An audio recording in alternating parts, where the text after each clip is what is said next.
Innanzitutto vi ringrazio per essere qui venerdì sera a sentir parlare di cose noiosissime, quindi sono sempre ammirato quando vedo persone che sacrificano la serata, lasciano la casa e la televisione che ormai domina incontrastata per sentire parlare di cose del passato in particolare.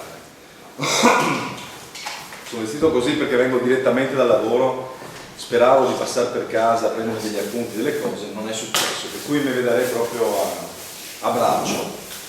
Allora, il titolo che abbiamo scelto, mi sentite bene fino anche in fondo? Se no prendo il microfono, me lo dite, mi interrompete e mi dite quando non si percepisce. Abbiamo scelto questo titolo un po' informale, l'assetto dello Stato Veneto, per dare un po' un'idea di quello che fosse, di quello che era lo Stato veneziano, che come voi sapete è durato molti secoli. Il parlare di Stato veneziano già è improprio, bisognerebbe parlare di Stati veneziani, nel senso che c'è una struttura che si è protratta nel tempo. Il tempo, cerchiamo di dare una dimensione a questo tempo. Secondo la tradizione dovremmo farlo partire dall'anno 421 d.C. Il 25 marzo del 421 la Repubblica Veneta ha sempre collocato la propria mitica fondazione. Attraverso il mito, scusate la ripetizione, ma che si fonda nella storia, affonda le radici nella storia, di questi profughi, transfughi dalle invasioni barbariche dell'epoca. Non stiamo ad analizzare quali, come, io cercherò, ripeto, di dare, poi mi direte voi se volete, se avete dei temi volete approfondire. Siccome questa è una conversazione, non una conferenza, vi prego di interrompermi quando e come volete e chiedere ciò che volete. Parliamo delle invasioni barbariche così come siamo abituati a conoscerle dalle scuole. Il 25 marzo del 421, dicevo, la Repubblica ha sempre collocato la propria fondazione nella chiesa di San Giacomo a Rialto.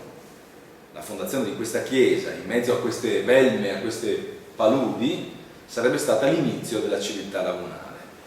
Tant'è che l'anno veneto non comincia a gennaio, ma comincia a marzo, non solo coniugandosi con le tradizioni dell'entroterra, della terra, della campagna, il battimarzo, il cambio della stagione, forse un'origine pagana, ma proprio con la fondazione di Venezia. C'è anche la coincidenza con i festeggiamenti mariani, il mese della Madonna, e comunque con la fondazione di Venezia.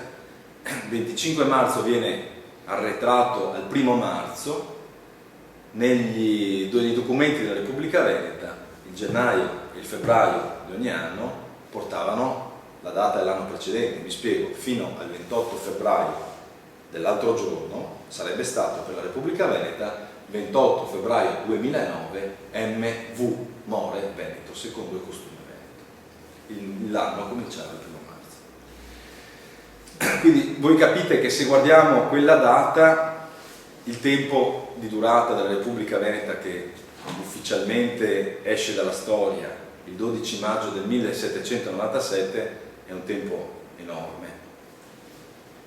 Altro momento a cui potremo parametrare invece l'inizio storico dello Stato Veneto è l'altra situazione istituzionalmente importante, la cosiddetta elezione del primo doge. Siamo nel 697 d.C. Che cosa è accaduto in mezzo? Diciamo che tra il 4 e il 500 le prime organizzazioni degli uomini della laguna fino alla fine dell'VIII secolo, quindi del 697 per l'appunto, del VII secolo, c'è un affinamento, una confederazione di queste popolazioni lagunari provenienti da varie zone. Famosa la comunità, venendo qui da voi ho visto, mi sono passato per Oderzo, famosa la comunità opitergina nella fondazione di Venezia, la comunità patavina, la comunità aquileiese, questi centri importanti di origine veneto-romana, già centri importanti presso gli antichi veneti, poi presso i romani, che hanno dato vita a questa comunità. Cos'è accaduto, dicevo, in mezzo? In mezzo accade che questi gruppi cominciano a coagularsi. Il primo doge, Paoluccio Anafesto,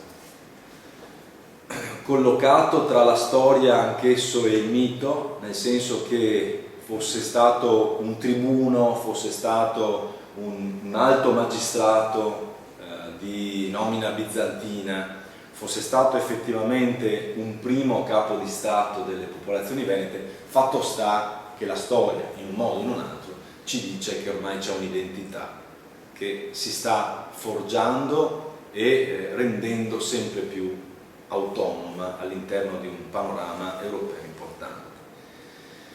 Perché poi abbiamo il periodo longobardo, i veneti soccorrono sotto le mura di Ravenna i bizantini nel 727 con una prima flotta, siamo ancora ai primordi, una flotta veneta dagli storici principali non è ancora riconosciuta, eppure è storicamente provato che una prima flottiglia veneziana-venetica soccorre l'esarca di Ravenna nel 727, vittoriosamente.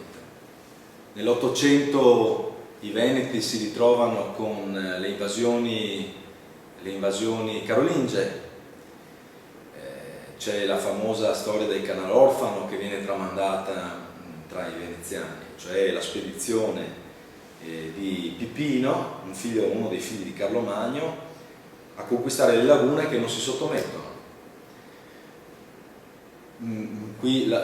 Anche qui gli storici si dividono, gli storici di origine francese dicono che i franchi hanno soggiogato le popolazioni venete hanno sempre tramandato una storia opposta, tant'è che hanno chiamato un canale orfano, perché lì i franchi si sarebbero imbattuti, prima togliendo i pali dalle lagune si sarebbero incagliati, poi si sarebbero imbattuti in veloci imbarcazioni dei veneti e li sarebbero stati massacrati. Non ha importanza chi ha vinto o chi ha perso, quello che è importante per lo storico è ancora una volta il fatto che vi sia una identità che si afferma, che ormai si pone come contraddittore rispetto a grandi potentati, quale per esempio appunto quello carolingio. Vi ho saltato, anzi vi chiedo scusa se sto abborracciando secoli di storia pieni di eventi, perché nel frattempo ho abbandonato alle mie spalle le guerre greco-gotiche in cui gli imperatori bizantini li ho abbandonati da 3 secoli, cioè a metà del 500 gli imperatori bizantini vogliono reintrodurre il potere bizantino in Italia. Ho lasciato altri eventi, ho tralasciato di dire che all'interno delle lagune, che sono storicamente ben collocate, vi sono partiti e fazioni che si combattono talvolta anche violentemente, che parteggiano per gli uni e per gli altri, per i bizantini, per i longobardi, per i carolingi, quindi per i franchi e ancora per i bizantini, perché a un certo punto questi due grandi imperi, quello carolingio, buonasera, e quello bizantino, entrano in contatto e in conflitto. Roberto Cessi ricorda il Pactum Lotarii, il patto di Lotario. Siamo nella prima metà dell'800 d.C., non vorrei dire sciocchezza perché vi ripeto non ho portato nulla, come più o meno 828, qualcosa del genere, in cui si riconosce formalmente l'esistenza di questa realtà che si confronta appunto con l'imperatore Lotario attraverso determinate regolamentazioni commerciali relative anche all'Istria, alla presenza degli slavi in Istria, perché si complica la situazione dal punto di vista anche etnico. Nel frattempo in Istria, nel Quarnaro, in Dalmazia ci sono le incursioni slave, le popolazioni di origine romana già in contatto da sempre con i veneti si trovano con questo nuovo elemento con cui devono confrontarsi spesso in modo molto duro.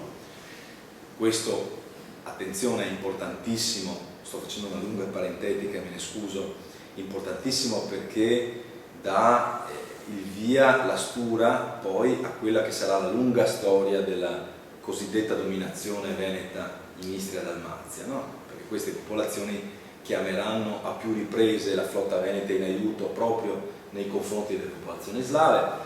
Insomma, il patto di Lotario è una testimonianza di molte cose. I rapporti tra i veneto-latini e gli slavi, nefandi sclavi, è scritto nel patto di Lotario, e anche la presenza di identità veneta, privilegi commerciali che vengono riconosciuti ai veneti dell'epoca, ai venetici, e quindi il riconoscimento di un'identità. Nel secolo successivo, sempre andando a grandi linee, a spanne, nel secolo successivo abbiamo l'invasione degli Ungari.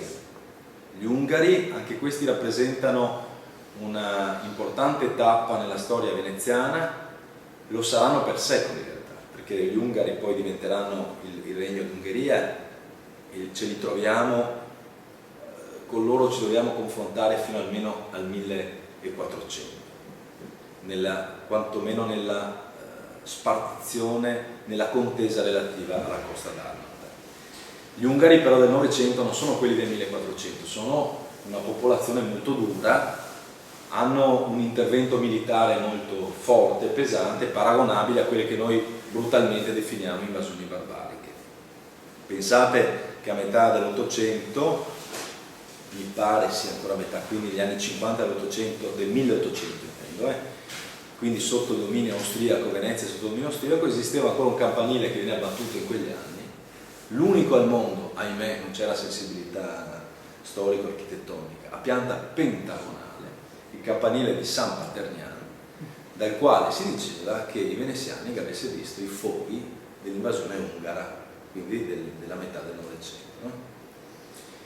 Quindi gli ungari creano gravi problemi, infiltrano le lagune e determinano anche il passaggio del dogado a Malamocco, perché ci sono vari passaggi in questa confederazione di veneti tra Grado, il primo dogado voi sapete è una striscia costiera, a Grado, Usque, Caputageris, da Grado a Cavarzane, e queste popolazioni gradensi, metamaucensi, Malamocco, Marano Lagunare, Caprule, Caorle, e la zona poi successivamente inurbata, quella di Rivo Alto, di Rialto, sono delle popolazioni che entrano in conflitto tra loro. A metà del Settecento c'è una battaglia tra alcune di queste popolazioni per il predominio in quella che sta diventando una specie di confederazione veneta. Tra il Novecento e il 1000 i veneziani, i venetici si ritrovano un altro formidabile nemico. Poi vi dico perché faccio queste premesse e ho abbandonato l'assetto dello Stato Veneto, che è il tema. Non l'ho abbandonato, in realtà è la premessa per capire che cosa è all'inizio e cosa poi diventa. Il nemico, cosa che non capisco perché a scuola i nostri figli non debbano studiare, è rappresentato dai Normanni. Oibò, i Veneti hanno combattuto i Normanni, certo. Anche Roberto il Guiscardo. Perché? Perché i Normanni, che ormai sono padroni assoluti del sud Italia, oltre che ormai la battaglia di Hastings avverrà poco dopo, e quindi l'Inghilterra, buona parte della Francia, sono una potenza europea di grandissima importanza, hanno conquistato il sud dell'Italia e guardano all'impero bizantino. E dal sud Italia, voi capite, l'impero bizantino basta fare un ponte di Calatrava, che si va in Albania, è facile da raggiungere. E così fanno.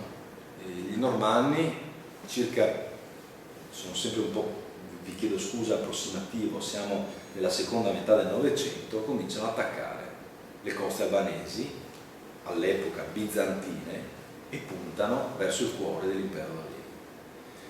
Cosa interessa ai veneti sta roba? Interessa sì, perché l'Adriatico è una piccola striscia d'acqua e creare un ponte tra il sud Italia e l'Albania significa tagliare fuori i veneti che rimangono isolati in un lago al nord che saliva all'Alto Adriatico. e a quel punto il doge e il maggior consiglio decidono che non è una bella cosa. I bizantini chiamano i veneziani ancora una volta, perché accade spesso in quell'epoca, la flotta veneta in aiuto, e i veneti danno il loro aiuto, però un aiuto che costerà molto caro. Dura più di un secolo la guerra contro i normanni. C'è una famosa battaglia, la battaglia di Durazzo, che pare che sia stata una delle battaglie più sanguinose dell'epoca, dove i veneziani vengono ricordati per aver creato sull'acqua una specie di piattaforma come fosse la terraferma, cioè hanno inchiodato tra di loro tutte le navi, e con questa struttura di legno molto grande, con il vento a poppa, avrebbero cozzato contro l'armata normanna e spinta verso il porto. Con alterne vicende di vittorie e sconfitte, veneziani e normanni si confrontano appunto per quasi un secolo. Chi abbia vinto, chi abbia perso non ha importanza sul piano militare, quello che conta per lo storico è il dato definitivo. I normanni abbandonano l'impresa di attaccare l'impero bizantino.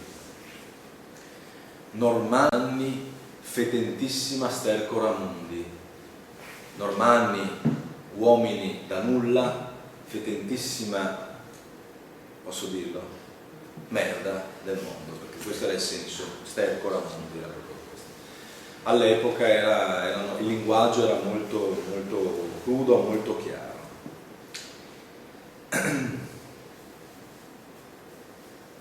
Pensate, sempre parlando anche dell'impegno diretto delle classi dirigenti in quel periodo per aprirsi questa sfera di indipendenza, per ritagliarsi una fetta nell'Europa che conta. Dimenticavo una cosa: nel periodo degli Ungari, di cui vi ho parlato prima, vi sono dogi che si impegnano in battaglia, Ordelaf Falier. Ordelaf è l'anagramma di Falier, Ordelafo, Falier è il contrario, questo era il suo nome. Muore in battaglia in Dalmazia combattendo contro gli Ungari, alla testa delle truppe. Perché è importante? Beh, se non altro perché il suo nome è stampigliato nella Pala d'Oro di San Marco. Se voi andate a visitare la Pala d'Oro, che risale proprio a quel periodo, vedrete, sfuggita dicono a Napoleone perché forse qualche uomo di buona volontà ha fatto credere ai commissari napoleonici che tutto rapinavano e tutto rubavano, che non si trattasse di oro e di smalti e di gemme preziose, ma di qualche cosa di fasullo. Dicevo, se voi andate a San Marco troverete proprio nelle varie formelle preziosissime il nome di Ordelafo Falier, che è uno dei dogi che hanno creato la Pala d'Oro di San Marco. Ecco, che cos'è? Io ho fatto una carrellata di 5 secoli come fosse un giorno. L'Italia, se vuol festeggiare i 150 anni, voi immaginate la differenza. Io ho trattato 5 secoli come fossero un afflato, no? Un momento, li abbiamo trattati in 10 minuti ed è offensivo per questi 5 secoli, ma è così. Sono secoli lontani, dei quali peraltro rimane pochissima documentazione. L'Archivio di Stato di Venezia non mantiene per forza di cose documenti dell'epoca, fra l'altro quei documenti vengono da Palazzo Ducale che ha subito vari incendi, per cui dietro del 300-400 abbiamo pochissimo. Sappiamo però che si creano i primi organi costituzionali. La prima struttura costituzionale veneziana è data, come non può essere altrimenti, da un capo importante, il doge, dux. Il dux che si confronta col populus, quindi è un'emanazione del popolo, il doge, è una specie di plenipotenziario, la sua elezione deriva direttamente dal popolo, non ti preoccupare, la sua elezione deriva direttamente dal popolo e con il popolo deve sempre confrontarsi, e ha un consiglio di sapienti, quindi consiglieri per l'appunto, i consiglieri ducali, vi sono dei giudici, iudices, al consiglio, vi dicevo, l'autorità ecclesiastica è vicinissima al potere temporale perché patriarca siede addirittura in consiglio nei primi secoli con il doge. Questa prima struttura è la struttura governativa di questa che potremmo definire federazione delle prime popolazioni venetiche. Voi capite che sto parlando sempre di un Veneto lagunare in questo momento, la realtà è questa. All'interno vi sono altre autorità che governano, no? Quelle che abbiamo detto prima, i Longobardi, i Bizantini, in alternanza, i Franchi. In questa striscia lagunare accade questo. Nel frattempo si sviluppano altri organi, siamo intorno al 1000, tra il 1000 e il 1100 abbiamo il comparire dei primi organi costituzionali, alcuni dei quali rimarranno fino alla caduta della Repubblica. Il Maggior Consiglio, per esempio, il Consiglio Grande, il cosiddetto Miglior Consiglio, cioè i consiglieri del Doge, che forse sono i primissimi organi costituzionali accanto al Doge.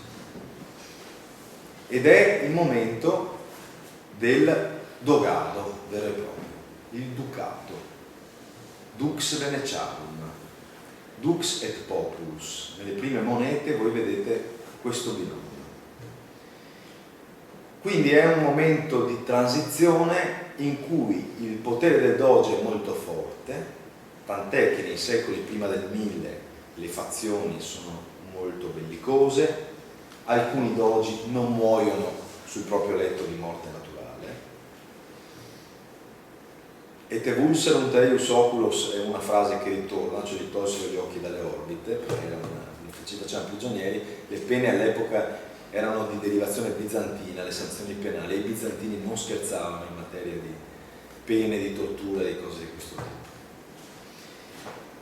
È un potere fortemente derivato dall'impero di Bisanzio, dall'impero greco, ci si riconoscono molto, anche i titoli sono Spatarius, Protospatarius, sono titoli derivati dall'impero di Bisanzio, si considerano indipendenti ma al tempo stesso tributari dell'impero bizantino. Chiedono sempre l'approvazione dell'impero bizantino, anche se alla fine è un po' un servo padrone, perché loro sono la potenza, già cominciano ad essere potenza commerciale, cominciano ad essere potenza militare, e Bisanzio ha bisogno di loro. Ogni qualvolta Bisanzio entra in guerra, soprattutto nello scacchiere occidentale, chiede l'intervento di Venezia.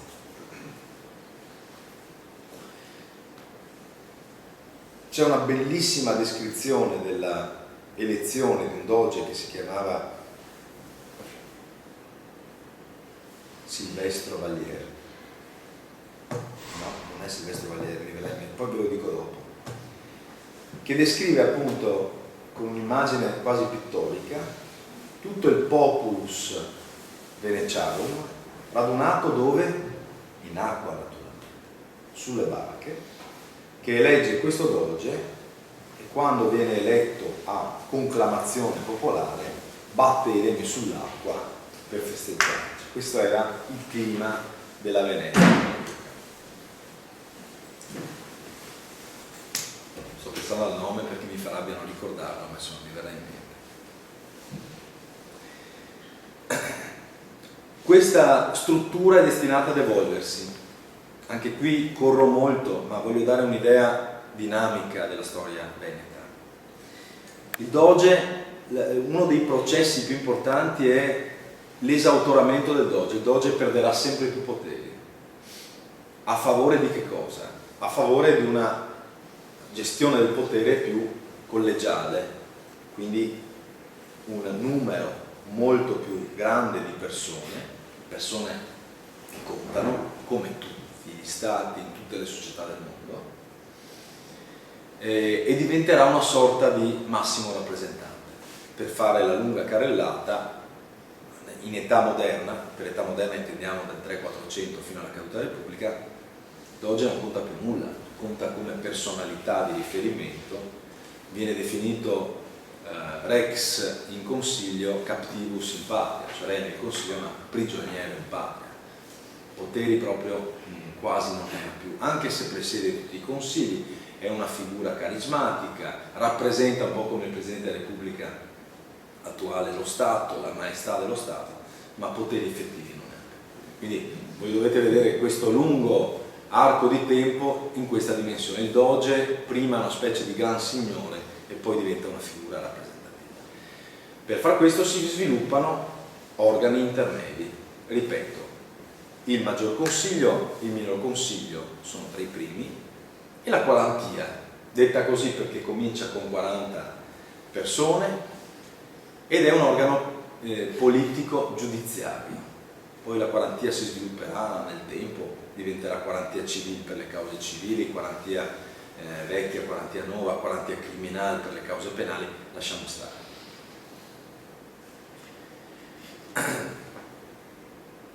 Una svolta epocale, due svolte epocali dello Stato veneziano, ancora attenzione legato all'ambito lagunare, sia chiaro, si ha nel XIII secolo. La prima è data dalla grande avventura segnata dalla Quarta Crociata. Siamo tra il 1202 e il 1204. Doge Enrico Dandolo. I baroni francesi, francese è sbagliato, i baroni franchi, per franchi dobbiamo pensare che all'epoca dobbiamo pensare alla Francia attuale, al Belgio attuale, al Lussemburgo attuale, alla Savoia attuale, cioè il mondo, un po' di Germania. Carlo Magno parlava tedesco, attenzione, quindi franchi è una idea che non è la Francia, è un'idea dell'Europa continentale franco-tedesca, mettiamola così. I baroni franchi hanno in mente un'altra crociata, un'altra perché parliamo della quarta. Sapete che nel 1099 viene conquistata Gerusalemme e poi vicende alterne, questi regni vengono persi, ripresi. C'è bisogno di un'altra crociata, secondo la mentalità dell'epoca. Devono traghettare in Terra Santa e Venezia ormai evidentemente è Venezia. È la Venezia che già immaginiamo, è una potenza economica e commerciale di rilevantissime dimensioni. Siamo solo i primissimi del 200, quindi siamo a 500 anni dalla caduta della Repubblica. 500, quasi 600 anni a caduta. Ormai Venezia ha intessuto con Bisanzio dei rapporti straordinariamente di forza. È una Venezia che a Costantinopoli ha un quartiere significava in quelle città, tutte le città di Terra Santa, Costantinopoli compresa, un quartiere, una chiesa, un forno, una giurisdizione, un foro. Voleva dire una città nella città. A Costantinopoli avete in sostanza la città dei veneziani, Pera, il quartiere genovese, la città dei pisani, tutti questi mercanti che definiremmo oggi italiani sono presenti con le proprie comunità.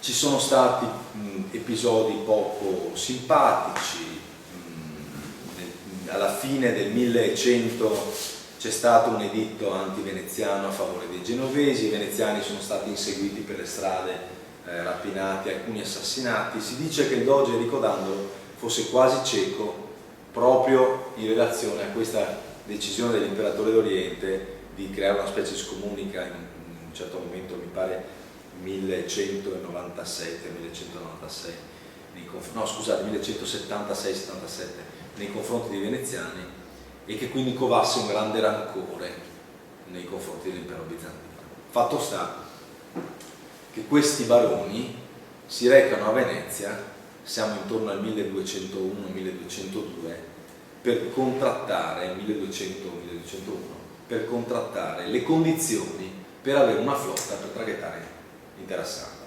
Ve la faccio molto breve e molto sintetica. Venezia si assume l'impegno di costruire oltre un centinaio di navi, tra navi da trasporto e navi da guerra. I franchi, chiamiamoli così, si impegnano a portare un certo numero di crociati a Venezia per essere traghettati dall'altra sponda e di pagare una certa somma di denaro.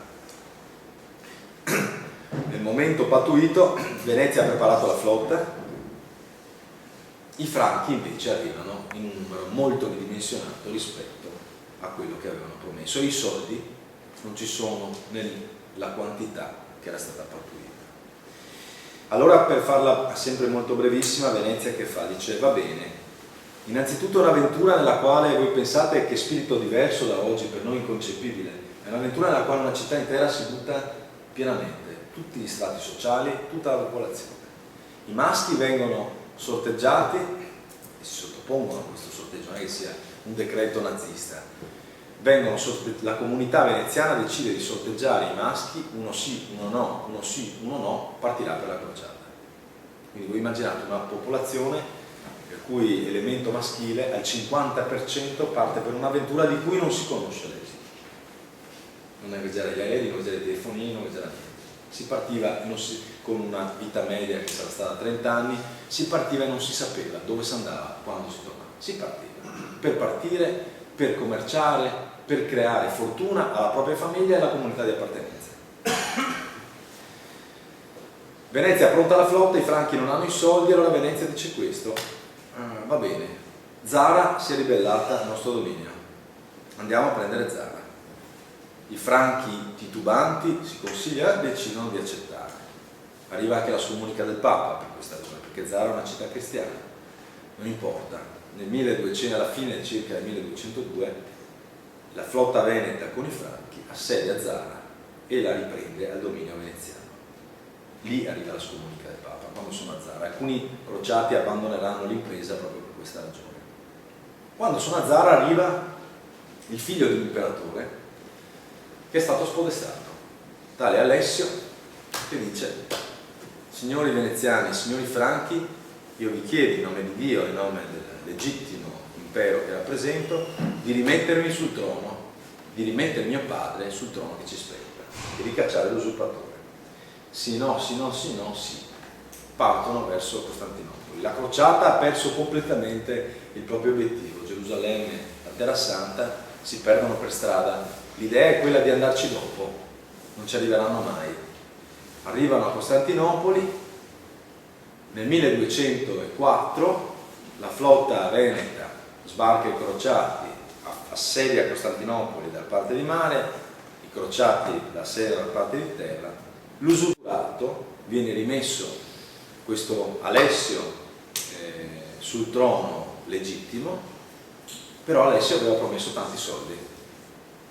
E allora Alessio non mantiene la parola, chiude le porte della città e dice ai veneziani e ai franchi: addio. Ovviamente questo non viene accettato, e a proposito del linguaggio ruvido dell'epoca si dice che il doge Enrico Dandolo, quasi novantenne, si ponga sul castelletto della propria nave in modo da poter arrivare a un'altezza sufficientemente, non dico pari, ma insomma a livello delle mura della città, della parte dell'acqua, e gli dica: Alessio, lo dice al Zorzi, non lo dico io, quindi ve la prendete per il tupiloquio con Alvise Zorzi. Alessio, cattivo ragazzo, dai a merda te che abbiamo cavato e ne a merda te rimettiamo.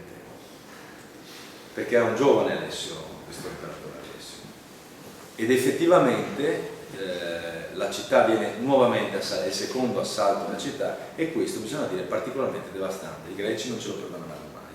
Ancora oggi, se voi parlate con persone colte, greche, che pur non hanno più niente a che fare con Costantinopoli, perché nel frattempo voi sapete è diventata turca, era odierna Istanbul, la conquista di Costantinopoli è considerata peggiore dell'invasione turca.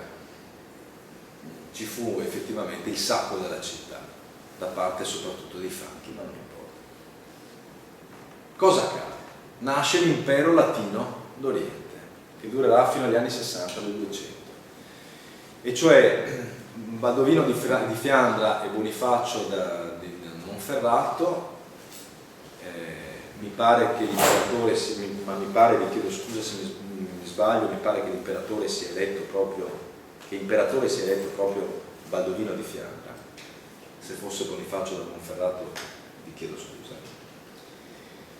Assieme al doge si spartiscono l'impero d'Oriente. Eccola una delle tappe fondamentali della storia veneta. Perché? Chiedono a Enrico Dandolo, sì, perché era il più anziano, il più rappresentativo, il più carismatico, fatti l'imperatore.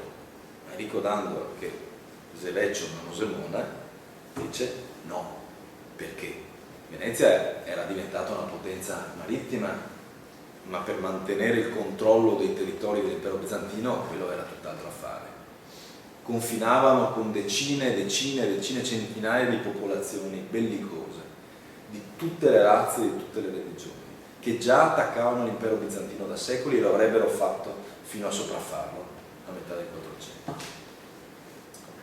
E quindi era impensabile che Venezia si lanciasse in un'avventura del genere. Cosa chiede Enrico Dandolo? Chiede i possedimenti costieri dell'impero bizantino e li ottiene. Quarte et dominator, quarte et dimidie partis totius imperii Romanie, dominatore della quarta parte e mezza di tutto l'impero di Romania, cioè Bisanzio, perché loro si chiamavano, i greci di Bisanzio amavano definirsi oi romanoi, i romani, ma alla greca, erano i greci che avevano ereditato una parte dell'impero di Roma. E in cosa consiste questa quarta media dominato dalla quarta e parte e mezza? Le coste, la Dalmazia, le isole Dalmate, le isole dell'Egeo, le isole Ionie, Corfù, Zante, Cefalonia, Creta. Creta era un'isola, era una specie di portaerei nel Mediterraneo. Quindi è una mossa che rivoluziona la storia veneta. La storia veneta dei veneziani, ma quella che sarà anche dei veneti dell'entroterra nel momento in cui entreranno a far parte di questa famiglia. Pensate che Creta, Venezia si ritrova col problema di gestire, per quanto siano isole e non deserti sterminati, questa eredità improvvisa enorme. Allora cosa fa? Alcune isole decide di gestirle direttamente con lo Stato, altre le infeuda alle famiglie veneziane più importanti. L'Egeo viene disseminato di famiglie. C'è una bellissima poesia di D'Annunzio nelle canzoni delle gesta d'oltremare che ricorda proprio tutti i nomi e tutte le isole di queste famiglie veneziane. Perché si chiamano i Querini? Voi andate alla biblioteca, una delle biblioteche di Venezia più famose, no? C'è la Marciana, poi c'è la Querini Stampaglia. Perché? Perché i Querini avevano il feudo dell'isola greca Egea di Stampalia, detta da noi Stampaglia, per esempio. No? Creta, tanto per darvi l'idea di cos'era la potenza veneta dell'epoca, Creta, detta dai veneziani Candia, viene divisa in 6 sestieri: Canaleggio, Casteo, San Polo, Dorso Duro, eccetera. Perfino la Giudecca c'era, che all'epoca a Venezia si chiamava Spinalonga.